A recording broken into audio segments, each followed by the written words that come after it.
Да, денес мислам дека ќе е интересно, ќе направиме нешто затоа што нели интересно ми е што за овој подкаст не мораш и многу да се спремам зашто јас нели водев агенција, особено за агенција делот можам да со денови ја зборувам. Позната игра. Позната игра, да, баш ќе видам, ама дефинитивно сум любопитен да слушам што ќе ми кажеш ти. Ајде. Кул, ајде тогаш јас сум спремен, ќе биде интересно, ќе научам многу работи за SEO и така натака, како од другиве подкасти, така и од тебе. Може да почнеме, знаеш што, би те најавил, искрено втор пат нели јас и ти се среќаваме, така да баш ми е мило и првиот пат имавме многу интересен разговор. Нели некако се поклопуваме многу во делот со агенција, водење, вработување, откази, зашо јас го живеев тоа 5-6 години активно, иако го прекинав, ти се уште го живееш, така да прво любопитен сум да слушнам, затоа што знаеш што е интересно, многу луѓе агенција нели многу лесно да започнеш за разлика од продукт бизнис, затоа што нели наоѓаш еден клиент и почнуваш агенција, но после приходите што се како ЕКГ горе долу, напред назад, платите еден месец си крал, другиот месец броиш плата дали можеш да исплатиш.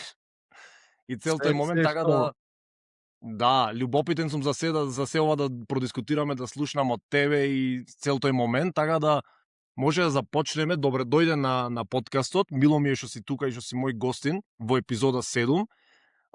Пред нели да навлезиме детално во сите тие работи, да напоменам дека денес ќе дискутираме за агенција, каква работат агенции, моделот на агенции, како ти, како Милан, нели 7 години води успешен бизнис, агенција со модел агенција со сервиси.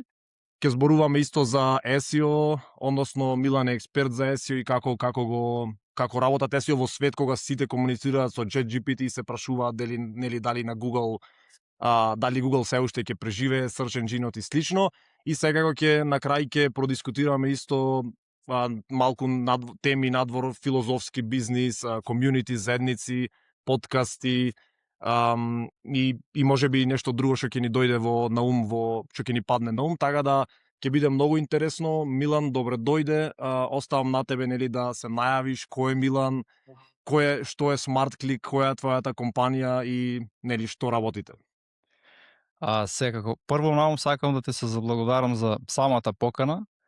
Веќе прегледав некои од твоите епизоди, имаш топ гости, мислам дека самиот подкаст го движиш во супер насока, бидејќи до сега скоро секој споделува некои практични работи, искуства, и мило ми е што се залагаш за градот заедница, така да јас би споделил се што можам, што само ќе даде допринос на се тоа што го правиш. Ајде едно по едно за кој сум јас. Јас сум Милан Савов, најпрво нели сопруг и татко приватно, а потоа и како кофаундер и CEO на SmartClick. Последниве 15 години сум во диджитал, нели после студиите, по-конкретно во веб и во SEO. Најпрво работев во приватна фирма тука во Струмица, кој што се специализираше како повеќе околу графички дизајн WordPress, а јас конкретно специализирав фронтенд. Па потоа неколку години бев како фриленсер и тоа беше период кај што стекнав огромен број на клиенти, контакти.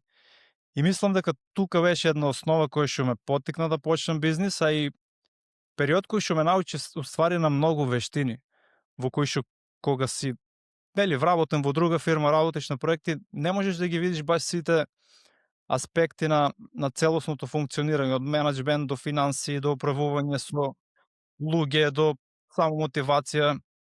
И после тоа беше уствари прелазот кон компанија, кој што на сам почеток, како и повеќето од нас, стартуваме хаотично, за потоа да се позиционираме како премиум growth партнер за B2B SaaS компании. Околу SmartClick денес мислам дека не сме класична агенција, бидејќи се позиционираме како growth партнер за B2B SaaS компании, конкретно во опсек на компании кои што веќе генерираат промет меѓу 2 и 10 милиони годишно, кои имаат добар продукт, кои имаат маркетинг тим, маркетинг директор, но го немаат тој интерен SEO тим. Добро е кога веќе тестират и трошат пари на платен маркетинг, кога би имале пробано со некоја друга агенција, па не им одела соработката, но знаат дека за да се позиционират добро органски, морат веќе да го скалират се тоа што го прават досега. Им треба добар SEO и предвидлив раст во бизнисот. Така да првично почнавме со ајке правиме SEO, па потоа да градиме предвидлив пайплайн. Моментално Интересно. има 13 на луѓе, канцелари во Скопје и Струмица и тоа е тоа од прилика.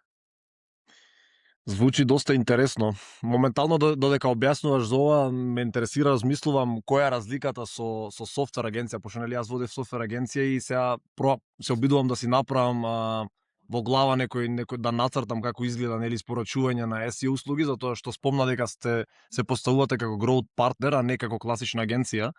Па ме интересира, можеш малку да споделиш исто за процесите како одат, нели клиент доаѓа, па вие да речеме моментот како давате понуда, како ја формулирате кој е човекот, на пример во софтвер агенција, тек лид заедно со продакт менаџер дефинираат барање и слично. Како изгледа тоа кај вас? Кај нас е, знаеш, првата фаза е, конкретно јас се бавам со тој дел, имам како discovery call со самите клиенти, се обидувам да разберам која е сегашната ситуација, која е посакувана состојба, што пробале, што им носи резултати, што не им носи резултати, значи се обидувам да сватам што ни во моментот ги мачи, па од таму нели кога веќе ќе ги имам сите информации, седнуваме заедно со тимот, правиме како некоја мини анализа да видиме колку потенцијал има тој клиент, дали воопшто треба да инвестира во SEO бидејќи не е ефтино како услуга.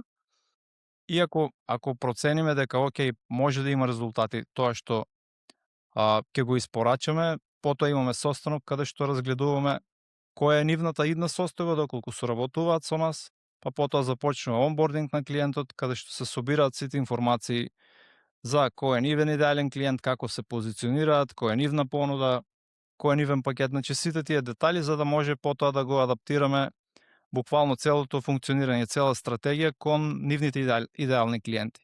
Да не е комуникација широко и привлекување посети, туку комуницирање кон тие што треба во фазата во која што се и баш помагање да градат добар пайплайн. Интересно, cool. Значи има discovery процес, па тој discovery дефинира барања стратегија и после има некој што го екзекутира, тоа има задолжен, има лид некој што го води. Да, значи прва фаза секогаш е да идентификуваме која е нулта позиција сега на клиентот и која е таа посакувана за ние од нултата да ги преземе тие приоритетни чекори кои што моментално го кочат во органски раст, а потоа веќе стратешки да се работи со нив. А зошто growth партнери? Бидејќи порано некако го гледавме како трансакционо оној дел на сервис. Ние ќе сработиме task-based, завршуваме и тоа. Теле сега, например, ако клиентот има потреба од да дооформи buyer journey, да дооформи патека на купувачот, да дооформи позиционирање. Сакаме да им помогнеме тука, бидејќи знаеме дека со тоа подобри резултати ќе имаме во SEO. Ако пропуштиме некој дел предходно, може ние да донесеме посети, но на крајот на денот тие да немаат бизнис од се тоа и да биде залудна инвестиција. Интересно. Може би го знаеш, Ендрю Уилкинсон сум ти го спомнал и мислам дека и заедно го дискутиравме, он нели го води tiny.com. Има во портфолио имаат околу 40-50 софтвер продукти, е многу успешен, но интересно е што он е започнат влезен во овој свет преку агенција, дизајн агенција. И многу зборува, има подкасти, многу зборува на тема агенција, на бизниси, тешки лесни бизниси. Баш за агенција имаше една цела епизода на My First Million како дискутираат како агенција е еден од најстресните бизнис модели, затоа што немаш predictable cash flow и цел тој момент, па ме интересира дали ти се согласуваш и кој ти е ставот на неговата порака и што те држи во таа игра, нели, агенција, клиенти, испорачување, дедлайнс, рокови, вработувања, затоа што не е воопшто лесен бизнис за одржување.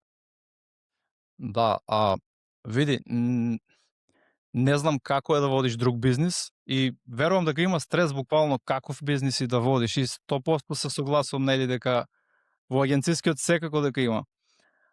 Но мислам дека стресот доаѓа од каква уствари ти е структурата. Ако имаш лоша структура на компанијата и од моделот на бизнисот, тогаш секако ќе имаш стрес. Ако функционираш да поставиш добра структура, добар модел, најверојатно ќе биде се тоа помалку и помалку. Како јас ја гледам агенцијата е повеќе како би го нарекол people business, бидејќи тука многу зависи од самите луѓе. Не е само од продуктот, туку луѓето и лидерите во компанијата треба да се тие кои што ќе ти помогнат за агенцијата да работи на повисоко ниво. Околу стресот тука секако е нели притисокот од самите маргини, од самите заработки од проектите, бидејќи ќе ти дојдат повеќе клиенти, ти треба повеќе луѓе. Па ќе ти откаже клиенти, сега имаш вишок луѓе. Па ќе дојдат многу клиенти одеднаш, па треба да вработуваш и така некако си во тој круг. Затоа моментално ние и работиме на оптимизација на тоа како да предвидиш капацитет. Ги размислуваме работите малку подолгорочно и од друга страна ти се самите очекувања на клиентите, бидејќи секогаш бараат повеќе и повеќе. И нешто што имам забележано е кога колку е, да кажем, помал клиентот има толку повеќе барања. Колку повеќе плаќа, толку попрецизно знаеш што сака и толку полесно е да испорачаш, бидејќи имаш конкретни цели метрики. А на вториот дел што ме држи во се уште во овој модел, мислам дека самото скалирање, лидерство, градење на тие системи и градење на лидери, бидејќи мојата визија е компанијата да биде самоуправувачка после одреден момент и моментално ние се фокусираме на SEO и на web development во SaaS. Но сакам да го покрием целиот тој процес од позиционирање на бизнисите кои што се уште лутаат во B2B SaaS, тие се во рана фаза. Кога добро ќе се позиционираат, им требаат посети, па тука сме да им помогнеме да го изградат сајтот, да привлечат посети, за потоа да најдат начин како да ги конвертираат како CRO услуга и потоа и да ги затворат. Значи од позиционирање до продажба. И мислам дека самата агенција е многу добра школа за лидерство, бидејќи тука практично учи се околу тој дел.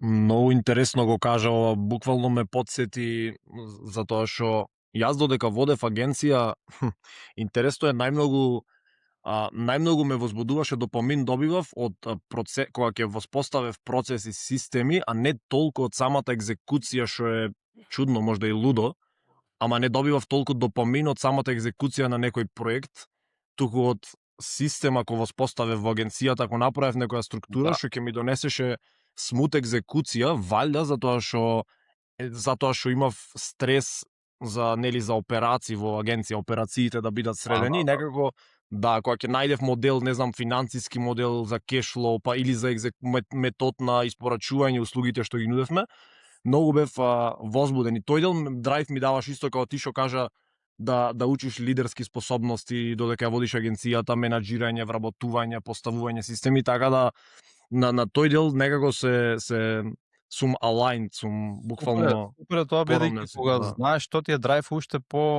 полесно го водиш. Кога не знаеш, си во некоја магла и тешко ти е да носиш и одлуки. Баш.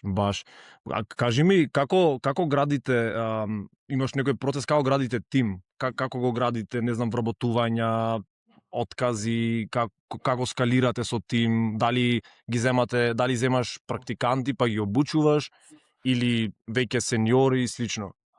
На почетокот кога почнавме, ќе ти кажам сега од искуствено како се одвиваше кај нас.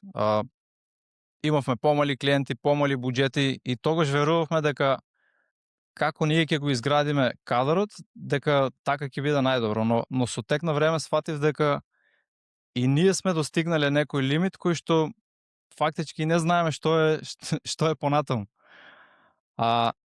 Потоа како доаѓа се појаки и појаки клиенти, имат други барања, други критериуми, повисоки критериуми и тоа ни создаде некој позитивен притисок да размислуваме кои се тие луѓе кои можат да ни помогнат да ги обслужиме клиентите на повисоко ниво. И на еден начин веќе моментално не сме ниту во можност да градиме практиканти од нула, бидејќи тоа е долгорочен процес и ти требаат играчи кои што ќе бидат проактивни на проект, кои што знаат што прават, кои што тие ќе изнесат стратегијата, бидејќи ако цело време како помал тим се обидуваш да градиш луѓе од нула, премногу енергија и ресурси ќе трошиш на нив, а од друга страна ќе ја запоставиш продажбата, маркетинг, личен брендинг и се друго, така да пак е некоја игра. Значи сме тргнале свесно во градење на луѓе, но до одреден степен. Потоа сваќаш дека лимитот кој што ти го имаш, тоа е тоа и мора да најдеш некој кој што е подобар од тебе за одредена позиција за да ти помогне во тоа градење.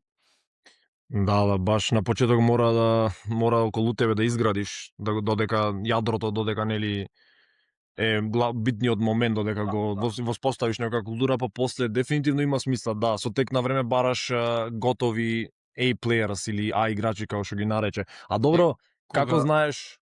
Кога го имаш тој А играч, околу него потоа можеш да градиш нови луѓе кои што, но тој ќе ги подигнува на повисоко ниво, така да тоа е веќе пак свесно бираш во кој момент можеби ќе работиш на стратешки да ги изградиш тие луѓе до одредено ниво, но секако дека ти требаат неколку столови во компанијата кои што ќе ти помогнат да ја оствариш таа визија, бидејќи сам мислам дека нема шанси. Баш столбови.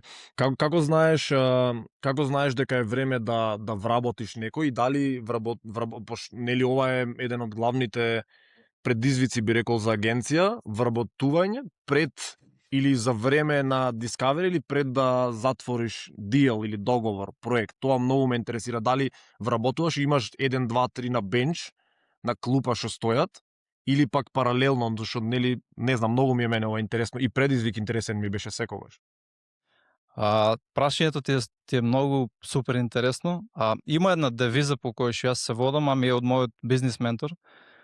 Вработуваш тогаш кога немаш потреба. И многу е тешко да се фати, но ќе ти дадам пример зошто. Ако чекаш да фатиш проект, па тогаш да вработуваш луѓе, тука веќе си под притисок и може да сгрешиш, да избрзеш да вработиш човек кој што можеби и не ти треба. Ќе направиш превид во самото интервју, во некој тест, само поради тоа да ја пополниш позиција. А обратно, те прекинувам, обратно ако вработиш пред време и после си под притисок за проект? Да. Па мислам дека е подобро бидејќи е стратешки, но знаеш што е многу битно, да јасно знаеш која е твојата визија и каква организацијска структура ти имаш и кој е тој човек кој што ти треба следен во таа структура. Например, ако ги имаш покриено некои позиции, сега пак врз база на бизнис моделот кој што го имаш на стратегијата, тоа пак треба да е како стратешки потек на компанијата, а не да брзаме, да вработиме брзо и потоа да бараме нели пропусти или во човекот или во системите. Мислам дека и во минатото кога сме вработувале од брзање, сме грешиле многу повеќе, а кога сме вработувале стратешки, а во моментот нема потреба, можеш да бидеш многу попрецизен на интервјуата, многу подобри прашања да го немаш самиот притисок да избрзаш во одлуката. И пак треба да си искрен, нели, дека можеби вработувањето ќе трае повеќе време, но се со цел да има добар фит. Истиот пример би бил и ако се надоврзувам во маркетинг, во се. Значи, маркетинг правиш кога не ти треба. Ако почнеш да инвестираш кога немаш клиенти, веќе си касно. Така да пак е стратегија. Многу интересно звучи, искрено. Дури ако размислам, јас ова не го практикував, но не го знаев. Затоа што мислев дека е трошок, но мислам стрес е да вработиш, не знам, X број луѓе пред да имаш работа за нив. Така да, али доста звучи интересно и можам да замислам како би работело и како би ти давало драйв, нели, за да бараш клиенти, за да затвориш клиенти. Така да доста прилично интересно. А за клиенти, ако станува, ме интересира клиенти имате откажано, не знам како функционира тој дел. Ево, вработуваш неколку луѓе, после кој е процесот со клиентите и канали на аквизиција исто ме интересира, затоа што тоа нели е доста голем предизвик на агенција како да наоѓа клиенти. За клиенти за откажување, пак е, знаеш како, откажуваш, има моменти, например си договорил клиент пред одреден период и ти како агенција созреваш, тимот созрева, клиентот ако во тој момент не се развива според очекуваните предвидувања и нивни, имаме некој јаз стануваме незрели еден за друг во тој момент. Сега, како агенција можеш да бираш, но јасно да го искомуницираш дека можеш да му помогнеш до кај ти е моќта, но ако тоа не се одвива како што треба, може да биде лошо и за двете страни. Во тој момент е добро да бидеш искрен дека најдобро е соработката да прекина за двете страни.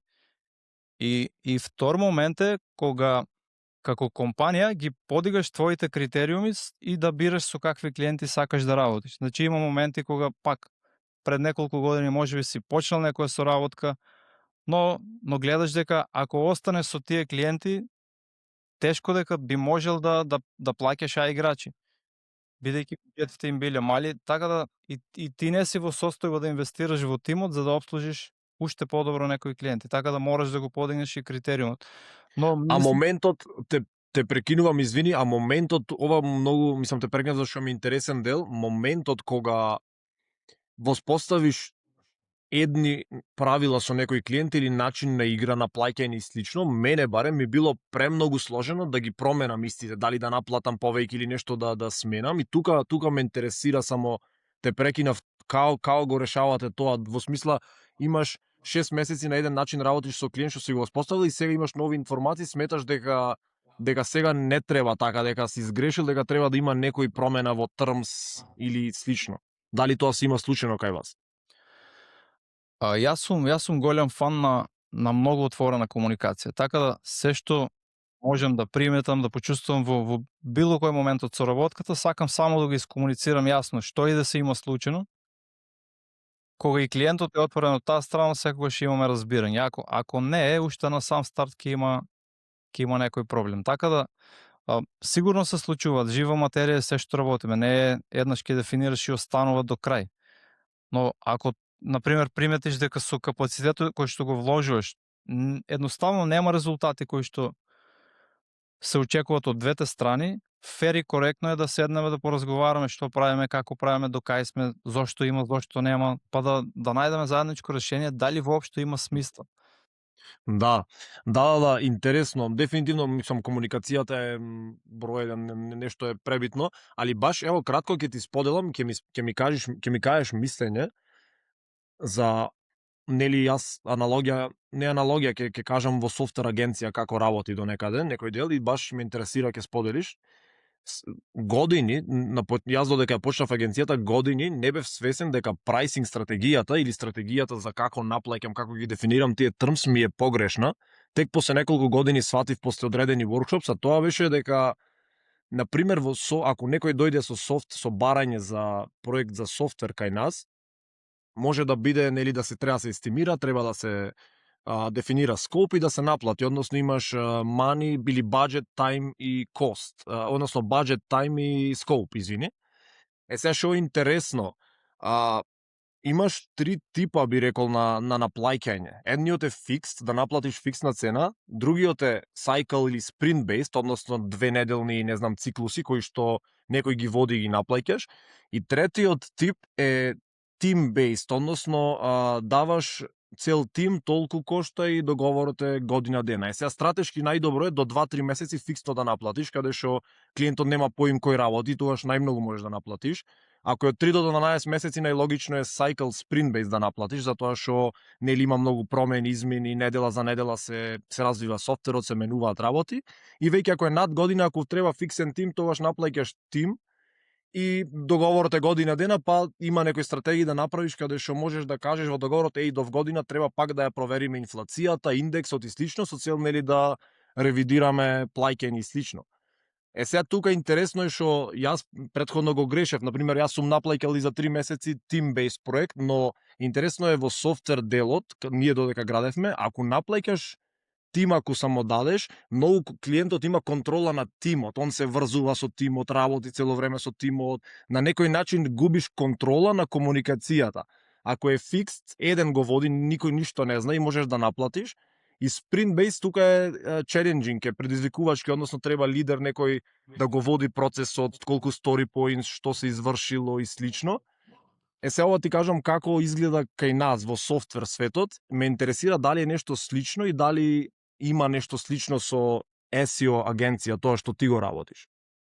Да, ќе ти кажам само да ти дали добро те разбрав. Значи имаш три модели кои што ги наплаќаш: sprint based, fixed based и некој подолгорочен модел. Тим, да, целосен тим, точно. Да. Сега, што е еден предизвик кој што обично го гледам дека се случува кај софтверските агенции? Се ова е некако фиксно, повеќе се однесува како работа на сат, ти мерат, естимираш и така натаму. тука ти не продаваш вредност. Значи продаваш сати, продаваш луѓе. И јас повеќе сакам да се позиционирам како нашиот тим ти дава вредност. Бидејќи кога си ограничен ќе те прашува колку сати беше, ако е 50 евра сат по 10 сати, 500 евра и тоа е тоа. А замисли кога ти би комуницирал со него, окей, а каква вредност ќе даде тој човек за тоа што ќе го изработи, без разлика дали е 10 или е 100 сати. Значи, времето е многу релативно. Некој за исто време ќе направи 10 пати поголема работа од некој друг што можеби дали нема искуство, дали нема вештини, без разлика кој да е причината. Но кога продаваш сати, секогаш си ограничен да разговараш за нешто подалеку и за цената да не биде препрека за тоа што ќе го работиш. Nice. Значи вие value based selling, да, value продавате И јас го размислував да. Кога работев како фриленс. Значи, меташ, имам 50 сати неделно да изработам по 100 евра, 5000 евра неделно ќе извадам пари. Но ако размислиш каква вредност јас можам да дадам на клиентот, дали ако му направам добар сајт, добро SEO, ќе му донесе $500,000 месечно, милион, 2, 3, тогаш веќе ти немаш проблем да комуницираш цена кога тој знае каква вредност ќе добие од тебе. Исто и со SEO. Ако разговарам јас дека ќе ти дадам тим што ќе ти работи 10 сати, ќе преговарам за сати, ќе преговарам за цена. А ако разговарам, окей, каков проблем имаш, губам милион евра месечно. Окей, што би се случило ако губиш уште 12 месеци? Ќе изгубам 12 милиони. Ако ти помогнам јас да го решиш проблемот, да се стабилизираш, да растеш, дали тогаш би било проблем да понудиш па дури и милион евра некоја услуга? Значи, пак е перцепција да му доловиш на клиентот што губи ако те нема, уште колку може да трпи, каква болка има, значи тие се да размислиш како вредноста да ја продадеш, кој што ја нудиш, а сите имаме нешто што помагаме на нашите клиенти. Многу интересно го кажа, искрено, да, мислам дефинитивно многу има логика. Интересно, баш имаше ова некој аналогијата, некој имаше напишано као беше ice on the ball, mind the racket или така нешто, или не, така нешто беше, да. Да, ice on the ball, mind the racket, интересно. Имаше и друго интересно што некој експеримент направено неколку флаши вина, исто вино со различна цена и усвари сите викаат дека ова што е $39 најскапо е најдобро. Така да доста интересно, односно ако продадеш вредност. Повеќе проблема е мајндсет, не е ништо друго и лични уверувања, бидејќи најчесто од фриленс девелопери стартуваме агенции софтверски најчесто и само го пренесуваме нашето искуство и градиме тим од луѓе кои што се во оператива. Ниту размислуваме за маркетинг, ниту за продажба, ниту за скалирање, ниту за стратегија, туку колку повеќе оперативни луѓе, толку повеќе billable hours и на крајот се заплеткуваме во тие колку сати, колку пари, толку музика. Буквално. А што мислиш за продуктизирани product and services како дечкото од DesignJoy, заборев како се вика designjoy.co.co, има направено, стигна до не знам околу 100,000, мислам дека долари или 1 милион ARR годишен приход со сам како солопренер со продуктизиран сервис за дизајн каде што имаше направено ова го добиваш во овој пакет, ова го добиваш во овој пакет и се му беше асинхроно. Буквално си плаќаш месечно, не знам, $4,000 беше и добиваш толку и толку дизајн реквест на не секој 2 дена, например, и комуницираш со него на Trello, така нешто беше. Продуктизирани сервиси буквално. Имаш, што мислиш за ова? Види, се што е, ако него му е пасија, ако му е профитабилно, јас не кажувам дека е нешто лошо или добро. Значи само да си го најдеш моделот кој што ти функционира. Јас сватив дека ако се ориентирам на сати, ќе се ограничиш колку вредност може да дадеш и нема разговорот со клиентот да ти биде за самата вредност што ја даваш, туку ќе те држе, а ти колку сати напиша текст, а ти колку сати потроши за технички анализи, не знам, како и да. Да, кул. Да, добро, да, точно со тоа што продуктизиран сервис не е толку на сати, повеќе нели тоа што го вредноста што ја продаваш и ја само ја ставаш во некој пакет и фиксно ја наплаќаш, без да те прашуваат кај си, шо си.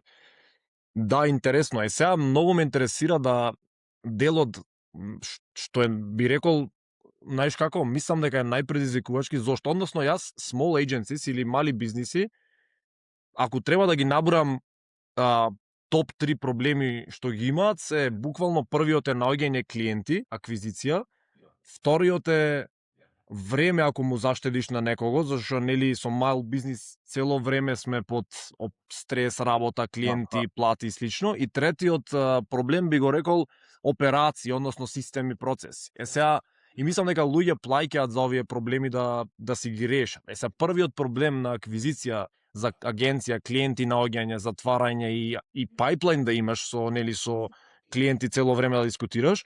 Многу ме интересира како ти тоа го гледаш, како го решавате и како го пристапуваш тој проблем. Да, предизвик е дефинитивно, а моментално ние работиме нашо SEO, значи преку inbound да имаме клиенти и реквести кај нас. Работиме на личен брендинг преку LinkedIn, преку подкасти, буквално преку евенти, позиционирање. Посетуваме многу евенти, посебно SaaS фокусирани.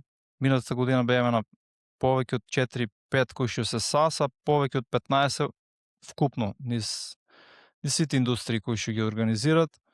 Стратегија за препораки исто, значи можеш да си создадеш баш стратешки да ги бараш препораките од клиент кога е задоволен од некој кој што порано ти бил, но да не ти е тоа пасивно и да чекаш, туку стратешки да ги побараш тие работи. И моментално разработуваме outbound систем, но само со high qualified клиенти, точно изберени кои се, не на квантитет, туку имаме по тесна листа, јасен фит, компании со кои што ние сакаме да соработуваме. Значи, моја цел е да клиентите сами си ги бираме, за да можеме и ние да дадеме најголема вредност, ама и да бидат со повисок критериум за па и ние да се градаме како тим и како компанија понатаму. Значи проактивно и настани, и outbound, и inbound SEO, буквално сите мерки ги имаш преземено на некој начин за аквизиција на клиенти. Да, едно по едно ги градиме, бидејќи имаме интерен тим за SEO, кој што мораме да си го градиме самиот имидж. Евенти исто стратешки да избераш кои се тие кај што можеш да дадеш најголема вредност, ако си меѓу тие луѓе или ако си на панел како спикер. И outbound се уште не ми е тестиран скрос, но мислам дека ќе биде супер. Интересно, доста интересно. Многу би сакал со тебе да споделам, односно пред да те прашам наредно нешто што ми стои во глава е дали имаш слушнато за Vehicle of Success, моментот дека например ако си добар шофер и возиш југо, ти е џабе, а ако си просечен, да речеме, нормален шофер и имаш Ферари, си во подобра состојба затоа што возиш Ферари. Сега јас додека водев агенцијата со Иван, Иван од How to Make It from Macedonia ми беше мене партнер за агенцијата. Буквално цело време се мачевме дека ние во 2025 во Македонија, водејќи агенција, ние возиме Vehicle of Success, не е двојка, ама е нешто 5. Во смисла leverage, толкафе, имаш вработени, за да скалираш треба да вработуваш многу луѓе, операциите да ги средуваш цело време, системите, процесите и некако не можеш со тој бизнис модел да направиш одскок. Не е Ферари, туку е, не знам сега да не ме судат луѓето, голф, не знам, кажи, не сум по коли јас. Ме интересира ти како го гледаш тој дел и како моментот со агенција, дали кои агенции ќе преживеат за година, 2-3 во свет на AI и нешто тука ме интересира да ми споделиш. Океј, ќе сакаш ли само да ми дадеш малку повеќе контекст каков точно предизвик имавте вие и зошто мислиш дека не можевте ли да скалирате повеќе?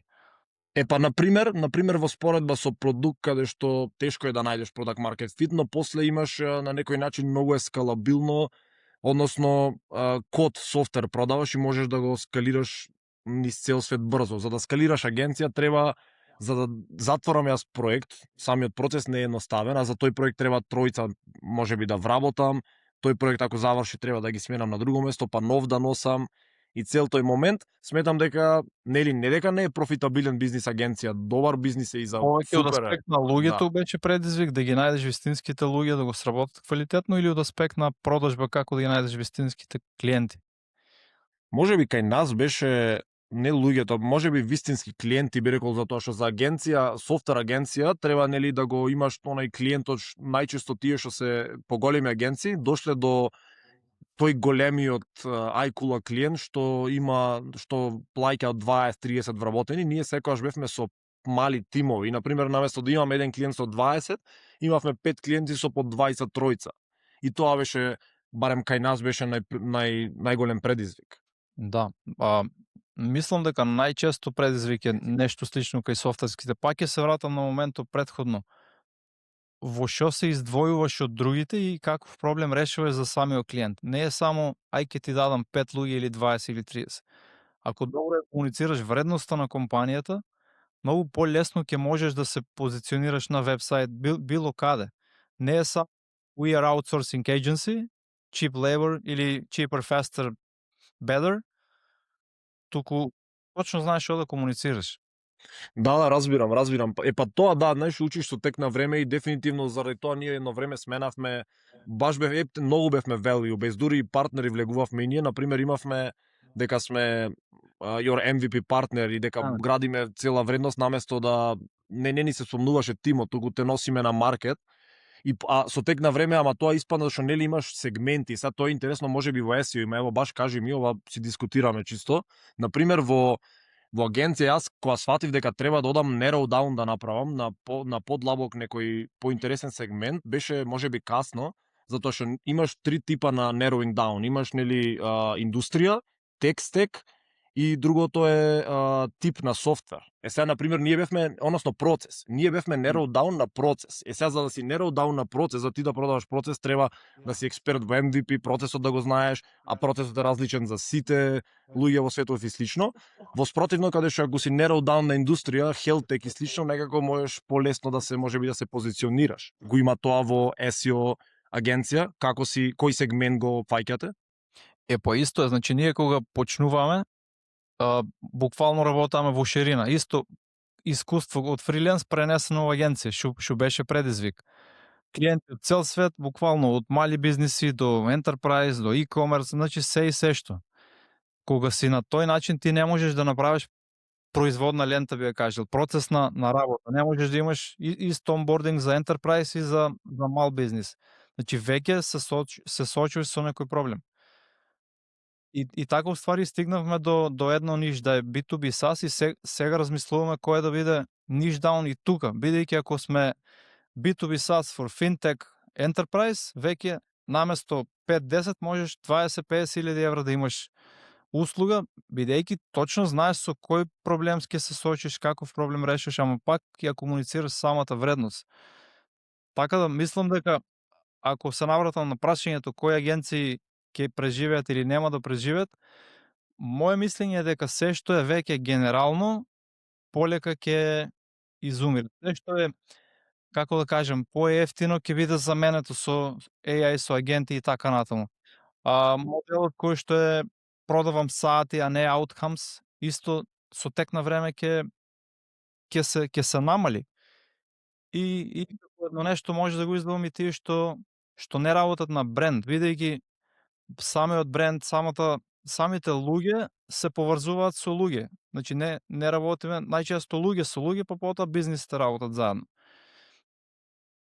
Дека тие полека ќе се исчистуваат, а се специализирани продуктайз тие би биле тие кои што ќе обстануваат.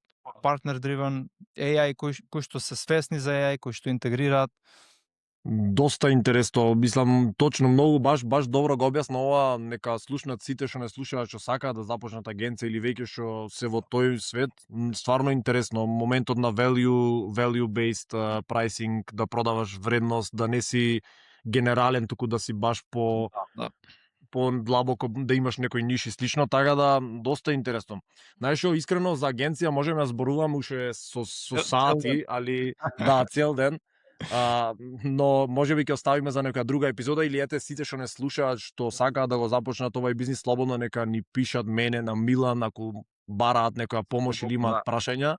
Да, мислам дека имаме имаме ресурси или што да споделиме. Јас би сакал да преминам на наредна тема, односно на нешто што јас не сум експерт и би сакал да научам, а тоа е SEO, затоа што нели Милан е експерт за SEO. Така да би те прашал, сакам да знам како ти го дефинираш што е SEO или како му го објаснуваш на некој клиент што е денес SEO ако те праша и како ќе му помогне SEO. И дали можеби клиентот е свесен, доаѓа кај тебе знаејќи што е SEO или вие го едуцирате? Да, има два моменти тука. Значи најчесто има луѓе кои што пробале, знаат, гледат потенцијал, можеби не им успело, и има тие кои што не веруваат во самиот процес и популарна изрека SEO е мртво. Кога тоа ќе го слушам, најчесто мене тоа не ми е тема за убедување, туку само квалификувам дека знам дека тој што мисли дека е мртво, најверојатно ништо не пробал. И првото прашање обично тука кој што го поставаме, окей, ако мислиш дека е мртво, зошто сме воопшто на состанок тука? Значи, зошто би те убедувал дека е мртво? Или не е?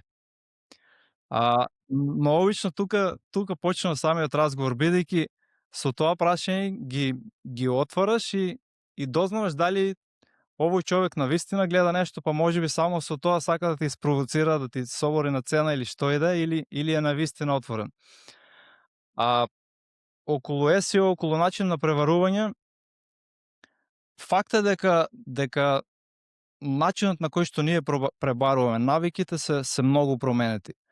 Ако се вратиме 5 години назад и сега, воопшто не е исто самиот начин како пребаруваме, но тоа не значи дека луѓето веќе не пребаруваат. Значи, пребаруваат и уште повеќе, но мислам дека пребаруваат со многу повеќе контекст, ако се земеме нели ние лично. Така да целта на SEO не е ти да си прв на Google, туку да бидеш присутен во момент кога некој навистина бара активно за решението, за твоето решение, а го има тој проблем.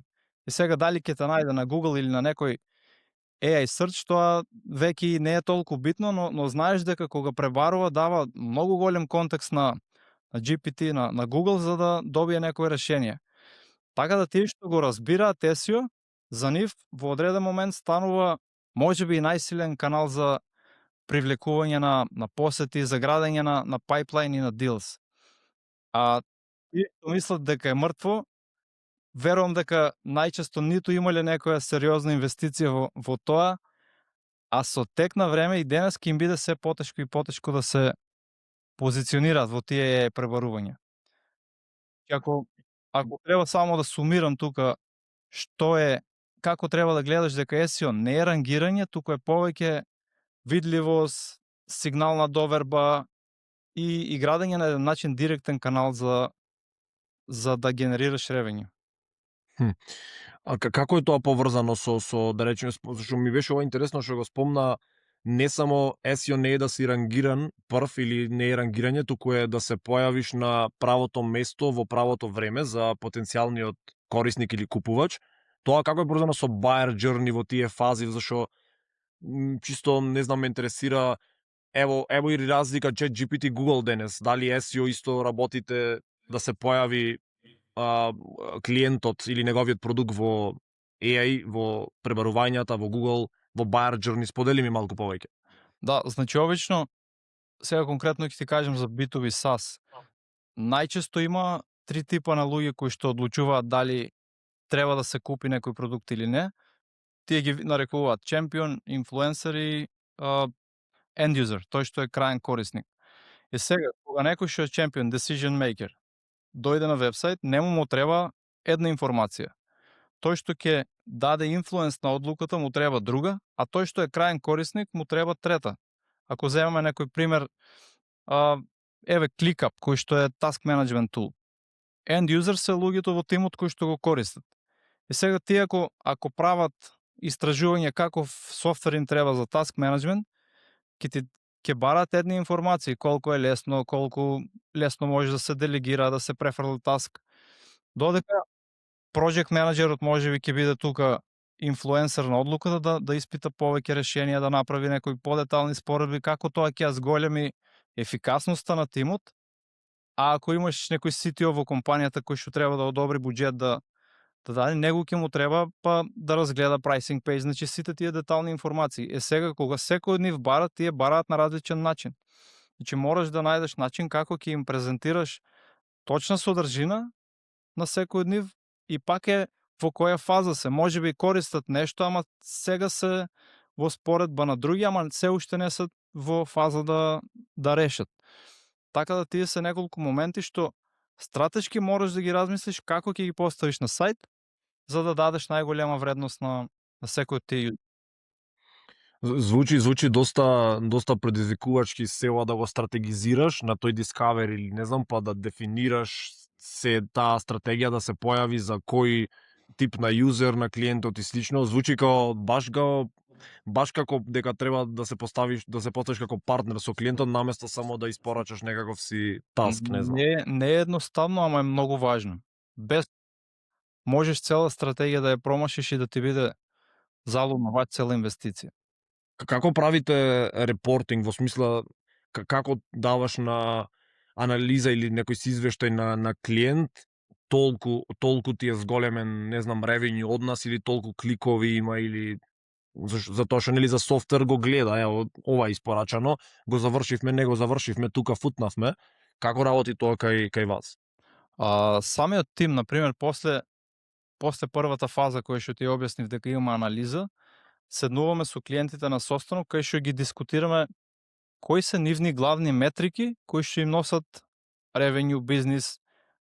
На нас е да донесеме MQL, само важно ни е дали тие MQLs после се квалитетни, sales team да ги квалификува. Значи ги поставуваме тие како метрики заедно со тие главни во SEO тимот ги викаат money pages. Страни кои што носат уствари трансакции, кои што носат book, demo book, meeting book, што е да action. Тие ни се главни параметри, а потоа ни е трафик, импресии и сите други работи, keyword rankings. Но најважно е да генерира нешто што ќе ти влијае на самиот промет.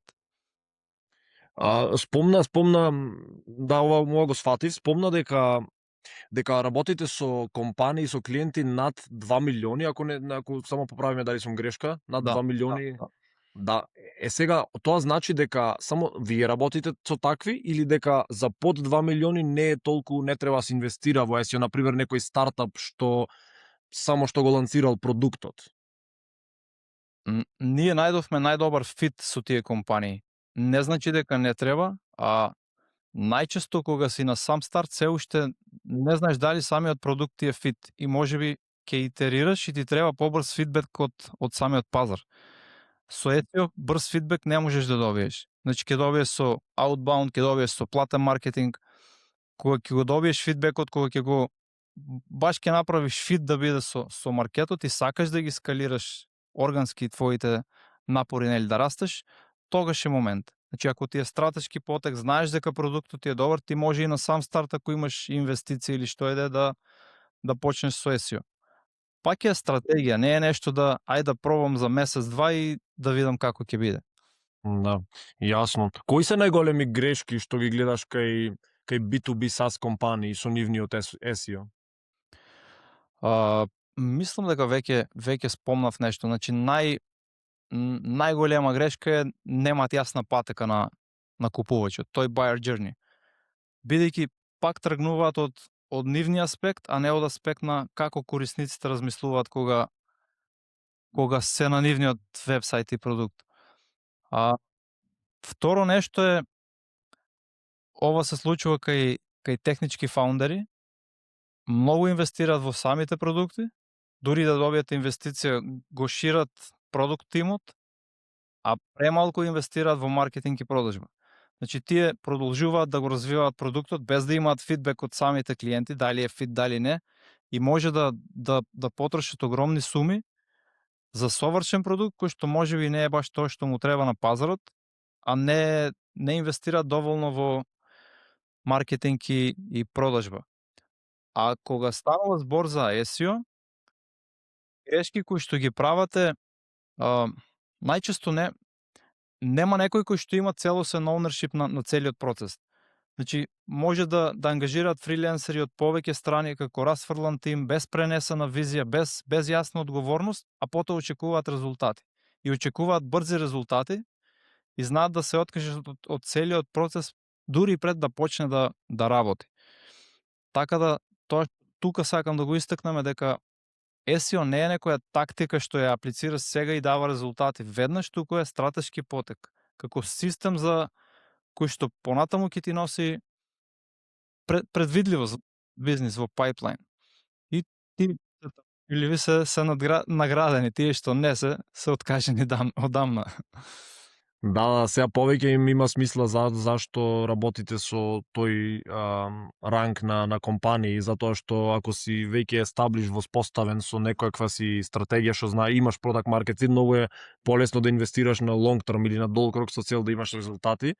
Првиот проблем што го спомна ми е доста интересен проблемот што го грешката, односно што ја спомна за дека клиентите или тие што се фокусираат нели да изградат SEO стратегија, не се фокусираат од перспектива на корисници, туку од нивна перспектива како гледаат и некако ми е многу поврзано со Jobs to be done теоријата, можеби ја знаеш од Боб Моеста.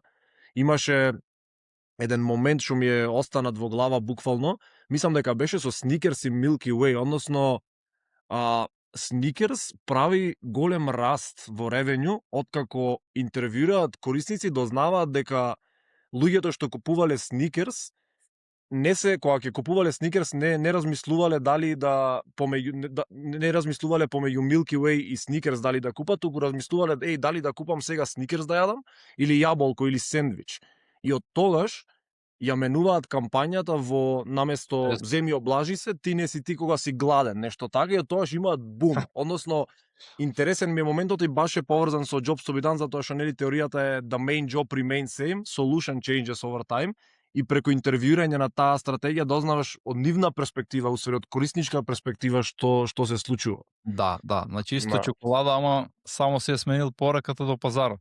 Буквално, што е и со милкшейк имаше со Макдоналдс, дознале дека не знам дали знаеш во некој од штандовите на индустријска зона дека најмногу се продава, но не знаеле зошто. Интервјуирале корисници и сфатиле дека таму луѓето што одат на работа, ако земат да јадат јаболко, тешко им е додека возат. Ако земат некој сендвич исто лом се прават, не можат да возат, и усвари купувале најмногу милкшейк затоа што ги заситувал, ама лесно нели лесно е да пиеш милкшейк. И така дознале и ставиле оттоаш Макдоналдс многу во индустријска зона ставаат нели штандови дуќани. Да, милкшейк, да. Тука е паралелата. Замисли сега Snickers да тргне да го поправа чоколадото, да мисли дека чоколадото не е добро, да прави подобро. Најчест проблем на technical founders, упорно мислат дека продуктот не е добар и само итерират, а не ја менат пораката, не го менат маркетинг, не пробуваат да продадат повеќе за да добијат фидбек од самиот пазар. Јако, многу, баш интересно. Кажи ми повеќе, мислам дека те прашав, но сакам повеќе моментот сега што се случува со Google versus ChatGPT и сите тие моменти, како правите вие, дали има стратегија за да се појавиш во ChatGPT и нели цел свет денес што се случува? Дај ми повеќе инфо тука.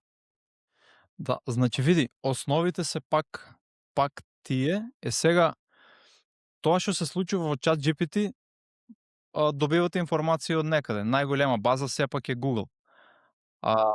Колку си попрецизен со решенијата што ги нудиш, колку подобар контекст има самиот AI пребарувач, толку е поверојатно ти да се појавиш како решение. Веќе не е целта да пишуваш огромни содржини, бидејќи ти треба што попрецизно. Кога веќе пребаруваме, даваме многу контекст што точно сакаме и кога тие searches фактички барат најрелевантна информација што ќе ти ја сервират тебе, да не се мачиш да пребаруваш многу време. Така да некои основи се уште се исти, само е потребно да се адаптираме на начините на кои што луѓето сега пребаруваат и тоа да го сервираме. Да, разбирам, кул. Вебсајтот твојот нов дуќан од тебе го слушнав таа фраза? Да. Да, тука ајде да сакам да ми споделиш, да слушнам повеќе.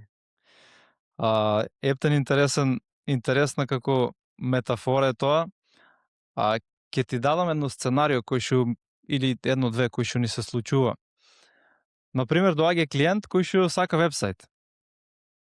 И обично моето прашање тука е, се обидам да дознам зошто му треба вебсајт, дали е нов, дали веќе има нешто. И одговори кои што ги добивам се дека веќе 2-3 пати пробале, инвестирале по 500 и по 1000 евра да изработат сајт, но кога навлегуваме подетално во самиот разговор, јас сваќам дека луѓето најчесто прават вебсайт колку да се каже дека има. Значи, пак ќе се вратам, немат визија како тој вебсайт ќе му помогне на неговиот бизнис да расте.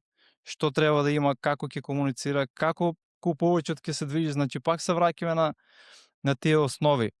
А конкретно сега, нели, во нашата земја обично сакат поевтино да поминат, па најчесто комшијата знае информатика, ми го среди, или внукот е на нешто чепка, па ми направи вебсайт.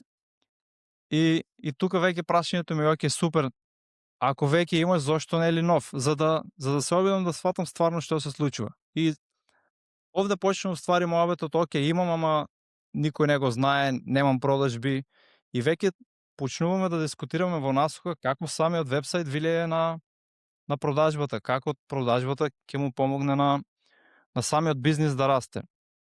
Бидејќи за да навлеземе подетално да направиме добар сајт, пак мораш да знаеш ти каков точно проблем решуваш на твоите клиенти. Како ќе го позиционираш тој вебсайт да ти помогне да го позиционираш самиот бизнис. Какви информации им требат на луѓето за да купат услуга или производ што ти ја нудиш. Така да тука се развиват некои интересни дискусии, и најчесто за крај, нели, споредбата е пак некоја цена што претходно ја платиле, што сега се плаќа, ја прават таа паралела. И тука обично одам со една аналогија да си направат една пресметка колку ствари ги кошта самиот дуќан кој што го имат, за кој што плаќаат кирија, вработени, можеби и повеќе, сметки, одржување и така натаму, плюс не работи за викенд, не работи за празници.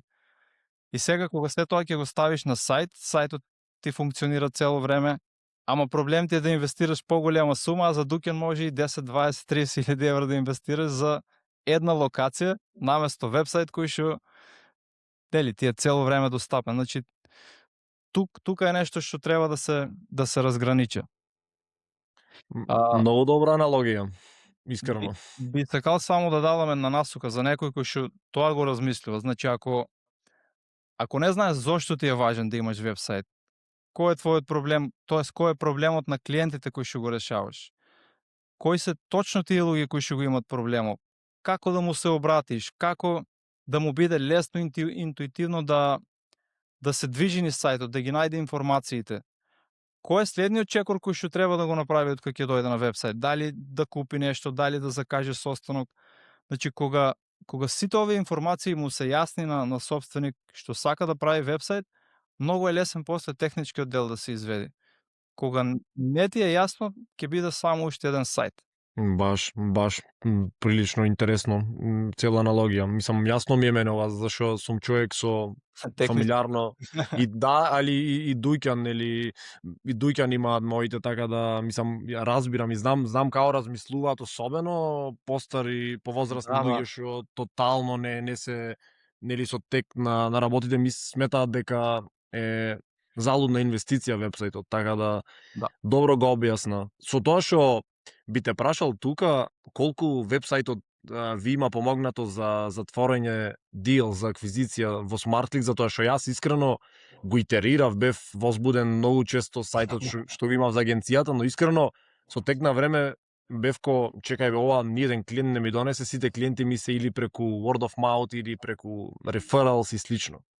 Знаеш кој дел помага? Ако прашањата кои што му се вртат во глава на клиентот ги имаш одговорено на самиот вебсайт. Тука ја забрзуваш самата продажба, бидејќи избегнуваш прашања за време на продажен состанок.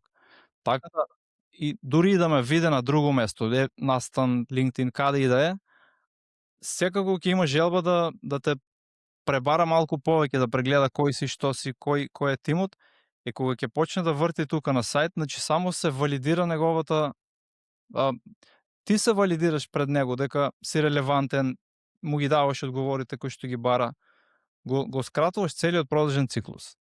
Да, баш, многу е полесно, точно, се согласувам. Кул, многу интересно. Би им кажал на сите што не слушаат, нели, за да се потрудат и за вебсајтот и за SEO да истражат, да ви пишат, да ве побараат, затоа што многу ми се допадна делот што го кажа дека е long term стратегија, долгрок, дека инвестираш во нешто што на долгрок ќе се исплати, не е само фушерајски од денес за утре нешто да тераш, особено ако имаш дефинирано некоја иницијална, нели, стратегија кој си, што си, така да искрено тој дел многу ми се допадна мене за long term бизнис. Сега ме интересира, ти имаш исто подкаст, колеги сме, градиш комјунити, дај за тоа малку да спомнеме, ме интересира зашто го правиш тоа, која е целта, како ти оди и слично. Супер. Да, јас сум на слична патека. Ќе ти дадам малку контекст како дојде до цела идеја. Значи, покрај подкаст имам и една група која што ми е со наши клиенти.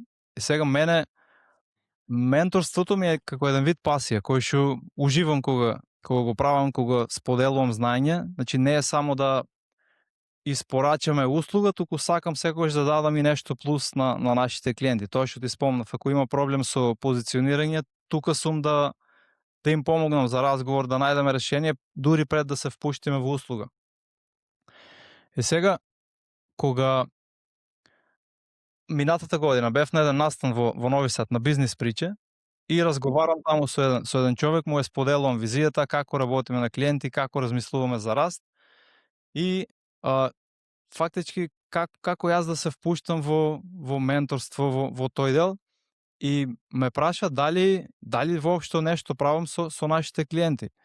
И му објаснувам, нели, сите работи кои што ги правиме, и ми вика, а што ако сите клиенти ги ставиш на едно место, како мала заедница на кој што ќе им дадеш плюс вредност? И викам супер, и баш се вратив, нели, дома со прашање каква плюс вредност можем да дадам. Значи, ако ја направам таа група, се собираме, дискутираме предизвици, победи и искуства, и плюс имат место каде што ќе се запознаат меѓусебно, ќе можат и плюс соработки да остварат. И само што се вратив, пишав на неколку клиенти кои што ми се, дали доколку направам таква иницијатива би биле окей да се вклучуваме на состаноци. И буквално 5 од 5 луѓе ми кажаа да, и почнавме баш со организирање. Значи, има дискусии од градење на менеджмент тимови до компаниска култура, merging and acquisitions, бидејќи луѓето кои што се таму се на C-level позиции во SaaS компании, имаат огромна вредност кој што може да ја дадат. Потоа веќе отидов чекор напред. Океј, што е нешто друго што би можел да го дадам на клиентите покрај сервисот и покрај ова? И сега, како продолжение на се ова, бев на еден настан на састанак во Шибеник, не знам дали има слушна конференција. Имаше едно предавање за value-based selling. Како да дадеш вредност без при тоа да очекуваш дека можеби ќе се случи некоја продажба. И тука размислував, што ако креирам простор каде што ќе канам луѓе кои што ќе го споделуваат нивниот пат, нивно искуство, нивни грешки и лекции, нели, не само за да звучат паметно, туку други кои што се во истата индустрија, можеби порано на самиот пат, да не ги направат тие исти грешки. И тука ми дојде баш идејата за самиот подкаст. И пак исто се враќам и им пишав на неколку луѓе кои што ми се во мојата мрежа, споделуваме идејата и пак од сите добивам кажи датум. Кажи датум, кажи време, но Марио Пешев, кој што ми беше првиот гостин, беше најконкретен од сите. Ми вика, јас можам во среда или петок, не се сеќавам точно колку во саат беше, и вика, ако не можеш тие два термини, дури после 3 месеци, бидејќи ќе одам на бизнис патување, имам некои големи обврски, и така ми создаде некој позитивен притисок, бидејќи ми беше и чест што ми беше прв гостин, и само му потврдив, а во тој момент немав ништо, ни опрема, ни едитори, буквално ништо. Само викам ајде правиме, но пак е јасна визија и мислам дека подкастот денес носи баш вистински луѓе кои што имаат огромна вредност што може да ја дадат и тоа е тоа што би го препорачал баш на секој кој што е во B2B SaaS да посвети некој време да ги преслуша. Верувам дека има голема вредност. Сега кога ќе ги надоврзам двете работи, самото тоа community подкаст ја гради и репутацијата, значи со репутација ти е пак полесно кога си во некој продажен состанок да донесеш клиент, но нели се потоа мора да биде подкрепено и со квалитетна испорака. Така да топла препорака да не излезе дека се промовирам, ама има навистина квалитетни луѓе од кои што има што да се научи.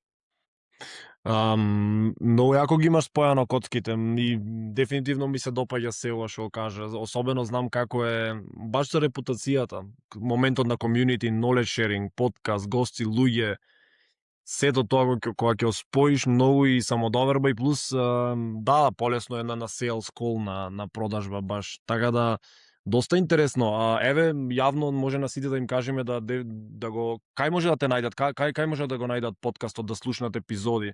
И дали епизодите се баш за SEO или се бизнис чисто?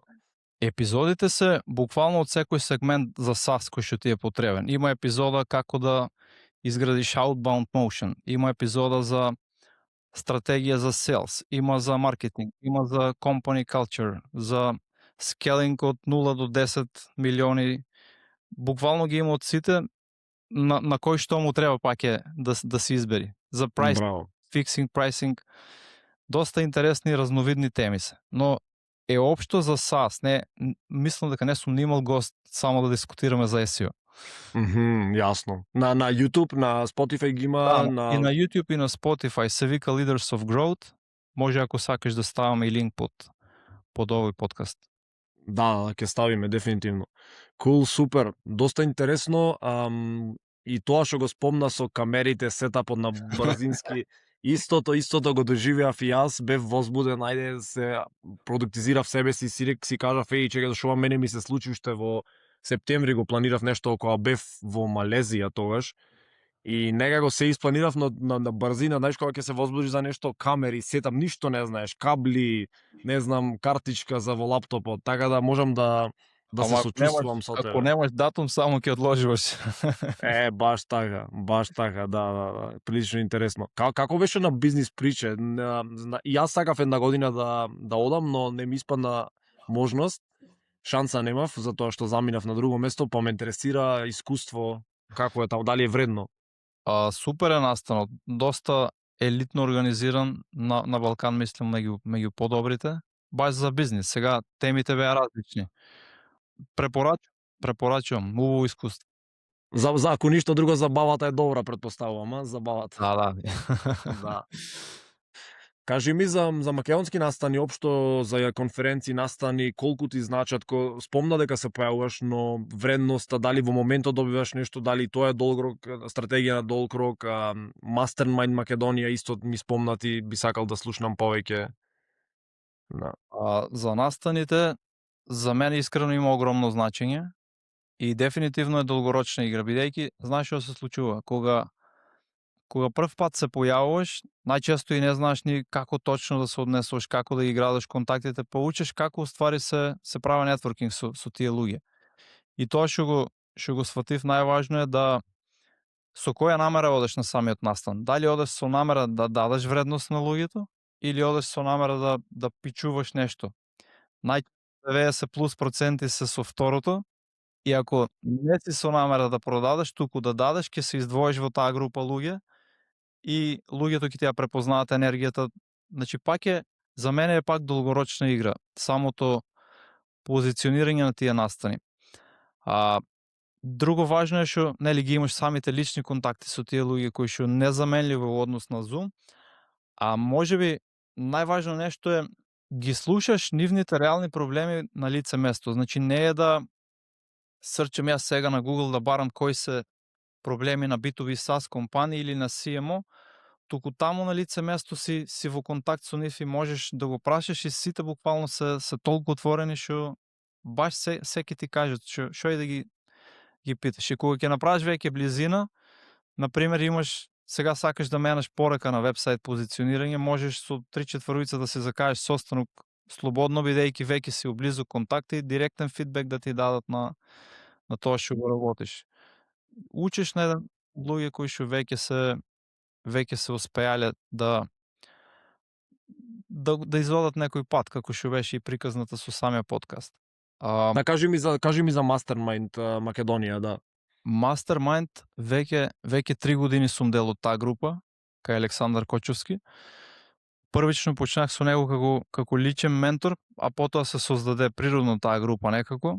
Тој уствари како менторски програм кој што трае 1 година. После имаш нели фаза 2, фаза 3, како што растеш. Најмногу се работи на мајндсет на почеток, бидејќи кај луѓе, посебно тие што сме технички лица, најчесто имаме некои верувања кои што не саботират, како само јас, мојот код е најдобар, не знам, тие работи и ако не се отргнеме од тие лоши верувања кои што ги имаме, нема да се впуштаме во продажба, нема да одаме на настан, нема да се поврзуваме со луѓе. И фактички, ако на мајндсетот не поработиш од сам почеток на бизнис, може ти ќе создадеш нешто и ќе заработуваш, ама тој бизнис може да те зароба, да не ти овозможи во живот.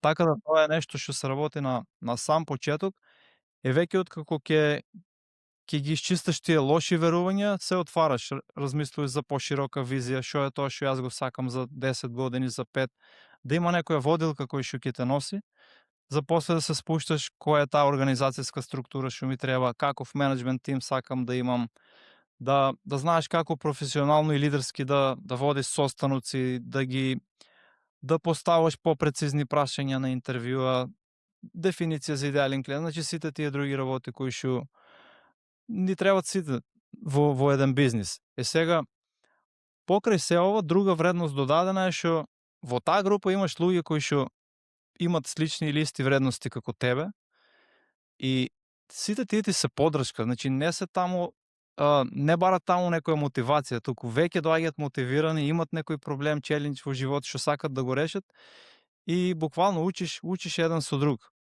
Доброто е што имаш интензитет, нели, секоја среда се среќаваш, разговараш на конкретни теми и баш буквално секој крај на месец, после на среда имаме тренинг во живо целодневен во Хилтон, што дава некоја плюс енергија на се тоа, така да огромна вредност за мене, конкретно.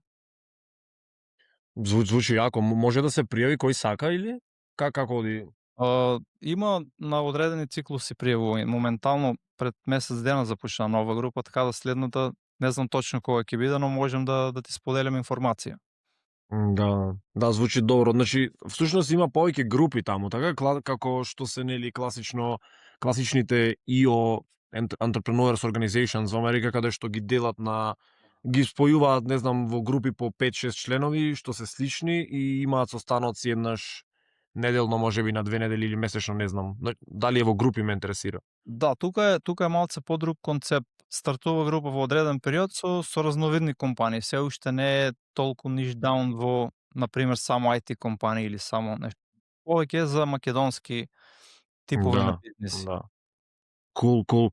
Прилично интересно, баш ќе го разгледам ова и нека го разгледаат сите што се заинтересирани и точно верувам и убеден сум дека мајндсетот е многу клучен дел за водење бизнис, затоа што како што супер го објасна, лесно е да основаш бизнис и да навлезиш во тој свет, но лесно е исто да заглавиш и да останеш медиокритет, така да баш добро го објасна. Кажи ми малку за лична едукација, за како инвестираш во себе, настрана од подкаст, времето со комјунити, настрана од knowledge sharing оваа група, како се едуцираш, во што инвестираш, како трошиш финанси, затоа што верувам дека ова многу луѓе што се нели фаундери сакаат да го слушнат и сите имаме различен пристап, но мене ми се случувало некој период премногу да фрлам пари на разни работи, друг период да не фрлам или не знам. Така да баш любопитен сум кај ги инвестираш ти средствата. Инвестирам на повеќе места порано и повеќе во ширина. Имам тренинзи за селс, НЛП за комуникација, за личен развој. Доста мастермајнд групи сум бил исто со Александар, со Марио Пешев, што ми беше гостин, кај него сум исто во мастермајнд група.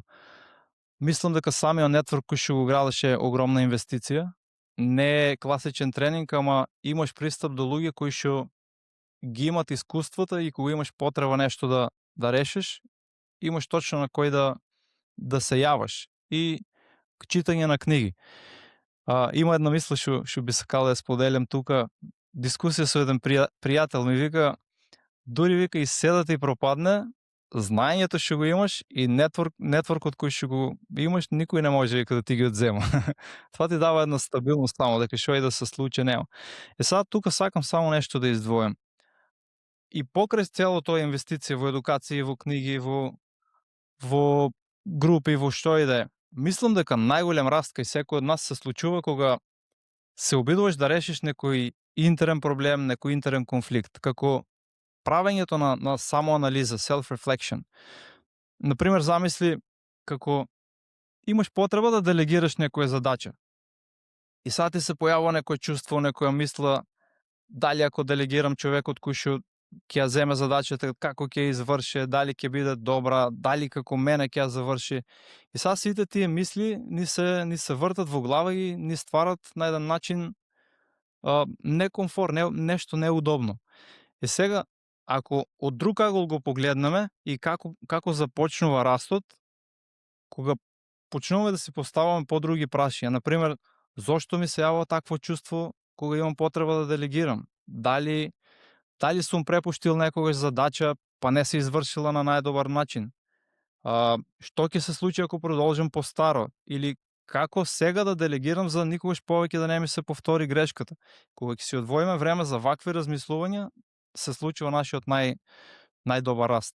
И ако нели, се тоа го систематизираме за да веќе никогаш повеќе не се навратиме на истото. Така да дури покрај се што учиш, мислам дека времето за само рефлексија е многу важно за да растеш. Само тука со нас се игра нашето его и треба да бидеме внимателни дека кога ќе ни се јави таков глас да не ни изманипулира. Прилично интересно.